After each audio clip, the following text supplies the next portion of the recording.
Hello అండి. సమ్మర్లో ఒకసారి వడియాలు పెట్టేసుకుంటే 1 ఇయర్ మొత్తం చక్కగా ఎప్పుడు కావాలనుకుంటే అప్పుడు ఫ్రై చేసుకొని ఎంజాయ్ చేసేయచ్చు. మరి దీనికోసం 5-6 పచ్చిమిర్చిని, ఒక గుప్పెడు కరివేపాకును తీసుకొని ఈ విధంగా మెత్తగా పేస్ట్ చేసుకోవాలి. ఎవరి టేస్ట్ని బట్టి వాళ్ళు పచ్చిమిర్చి యాడ్ చేసుకుంటే ఒక అరగంట నానబెట్టుకోవాలి. సగ్గుబియ్యంను ఒక హాఫ్ అన్ అవర్ నానబెట్టుకోవాలి.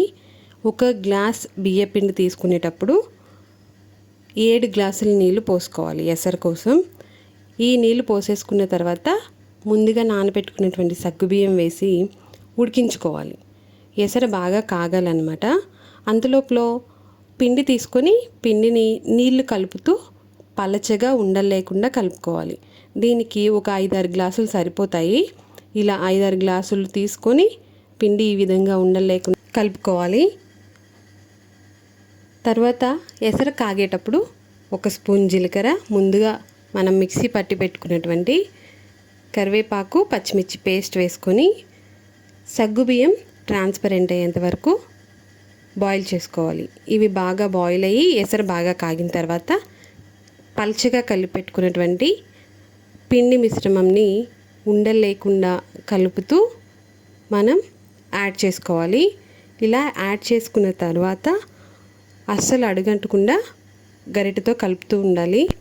1 గ్లాస్ బియ్య పిండికి 7 నుంచి 8 గ్లాసుల నీళ్ళని ఎసర్లా పోసుకోవాలి. 100 గ్రాముల సగ్గుబియ్యం సరిపోతుంది. పచ్చిమిర్చి, కారం ఎవరి టేస్ట్ బట్టి వాళ్ళు యాడ్ చేసుకోవాలి.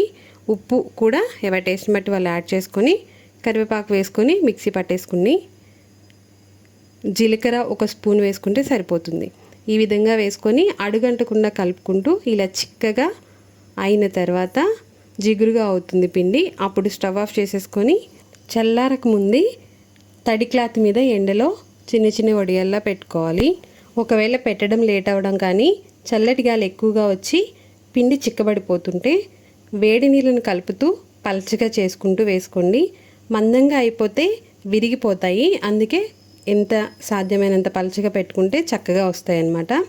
బాగా ఎండిన తర్వాత ఈ విధంగా చీరకి వెనుక వైపు తడి చేసుకుంటూ నీళ్ళు పోసుకొని తడి చేసుకుంటూ ఈ విధంగా లాగితే ఈజీగా వచ్చేస్తాయి అన్నమాట. బాగా ఎండితే చాలా చక్కగా వచ్చేస్తాయి. చీర నుంచి తీసిన తర్వాత కూడా ఒక ప్లేట్లో వేసుకొని బాగా ఎండబెట్టుకోవాలి. ఇలా బాగా ఎండిన తర్వాత గాలి వెళ్ళని డబ్బాలో పెట్టేసుకుంటే 1 ఇయర్ మంచిగా నిల్వ ఉంటాయి. ఇంకా డీటెయిల్గా కావాలనుకుంటే ఛానల్ నేమ్ కింద లాంగ్ వీడియో ఉంటుంది, చూసేయండి.